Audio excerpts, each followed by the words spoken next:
Hi friends, my self doctor Shashi Boricha आपका मेरे channel पे बहुत बहुत स्वागत करती हूँ। आज मैं आपको एक कंडीशन एक्सप्लेन करूँगी जिसका नाम है जेनाइटल हर्पीस। मैं आपको बताऊँगी कि ये क्या होता है, इसमें क्या क्या सिम्टम आते हैं, इसके कॉज क्या है और साथ ही साथ कुछ होम्योपैथिक मेडिसिन जो आप इस कंडीशन के लिए यूज़ कर सकते हैं। लेकिन उससे पहले आप प्लीज़ मेरे चैनल को सब्सक्राइब कर लीजिए और जो बेल आइकन है उसे प्रेस कर लीजिए ताकि आपको मेरे आने वाली वीडियोस का नोटिफिकेशन मिलता रहे। तो चलिए स्टार्ट करते हैं। सबसे पहले आखिर जेनाइटल हर्पीस क्या होता है। तो ये एक तरीके का सेक्सुअली ट्रांसमिटेड इन्फेक्शन है जो एक वायरस के वजह से होता है जिसे HSV वायरस कहा जाता है। HSV वायरस पर्सन के जेनाइटल एरिया में सॉर्स का फॉर्मेशन करते हैं, पिंपल लाइक स्ट्रक्चर को फॉर्म करते हैं जिसमें फ्लूइड फिल हो सकता है। ये कंडीशन ज़्यादातर पर्सन को अनप्रोटेक्टेड सेक्सुअल एक्टिविटी के वजह से होती है। अगर आप किसी ऐसे पर्सन के साथ फिजिकल या फिर इंटीमेट रिलेशन बना रहे हैं जिनको ऑलरेडी कोई सेक्सुअली ट्रांसमिटेड इन्फेक्शन है, जिनको ऑलरेडी हर्पीस का इन्फेक्शन हो चुका है, तो आपको ये बीमारी हो सकती है। अब मैं आपको इसके सिम्टम बता देती हूँ कि अगर किसी पर्सन को जेनाइटल हर्पीस हुआ है तो उसमें आपको क्या क्या सिम्टम्स दिखाई देंगे। तो फर्स्ट इंपॉर्टेंट सिम्टम यही है कि पर्सन को जेनाइटल एरिया में small bump like structure form होने लग जाते हैं, ब्लिस्टर्स फॉर्म होने लग जाते हैं जो जेनाइटल में हो सकते हैं, एनस के आसपास, या फिर कई बार ये माउथ में भी हो सकते हैं। पर्सन को इन ब्लिस्टर्स में पेन हो सकता है, इचिंग हो सकती है, कई बार पर्सन को डिस्कम्फर्ट फील होने लग जाता है। इसके अलावा पर्सन को पेनफुल यूरिनेशन की कंप्लेन हो सकती है। कई सारे केसेस में ऐसा देखा जाता है कि जो ब्लिस्टर्स है वो रप्चर हो सकते हैं, उसमें से फ्लूइड बाहर आ सकता है या फिर कई बार ब्लड भी आ सकता है। इसके अलावा पर्सन को यूरेथ्रा से डिस्चार्ज हो सकता है, उन्हें फीवर की कंप्लेन हो सकती है।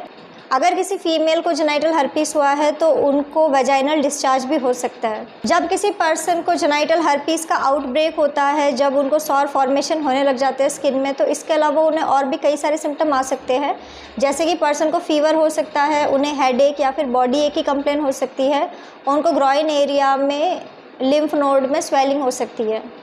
अब मैं आपको इसका कॉज बता देती हूँ कि आखिर क्या रीज़न है किसी पर्सन को जेनाइटल हर्पीस होने का। तो जैसे कि मैंने आपको पहले बताया कि इसके लिए एक वायरस रिस्पॉन्सिबल है जिसे हर्पीस सिम्प्लेक्स वायरस कहा जाता है। ये वायरस आपको तब इन्फेक्ट करता है जब आप किसी इन्फेक्टेड पर्सन के साथ सेक्सुअल रिलेशन बनाते हैं।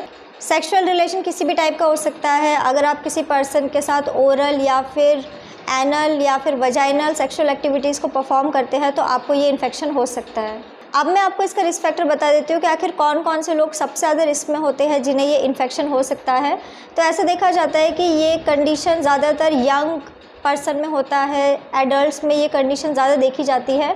जो लोग सेक्सुअली बहुत ज़्यादा एक्टिव होते हैं या फिर जिनके मल्टीपल सेक्सुअल पार्टनर्स होते हैं, ऐसे लोग जो बिल्कुल भी प्रोटेक्शन का यूज़ नहीं कर रहे हैं या फिर वो इम्यूनो कॉम्प्रोमाइज्ड है, तो ऐसे लोगों को ये इन्फेक्शन होने के चांसेस काफ़ी ज़्यादा बढ़ जाते हैं। इसके अलावा अगर आपको ऑलरेडी कोई सेक्सुअली ट्रांसमिटेड इन्फेक्शन है तब भी आपके चांसेस काफ़ी ज़्यादा हाई हो जाते हैं कि आपको ये इन्फेक्शन हो सकता है।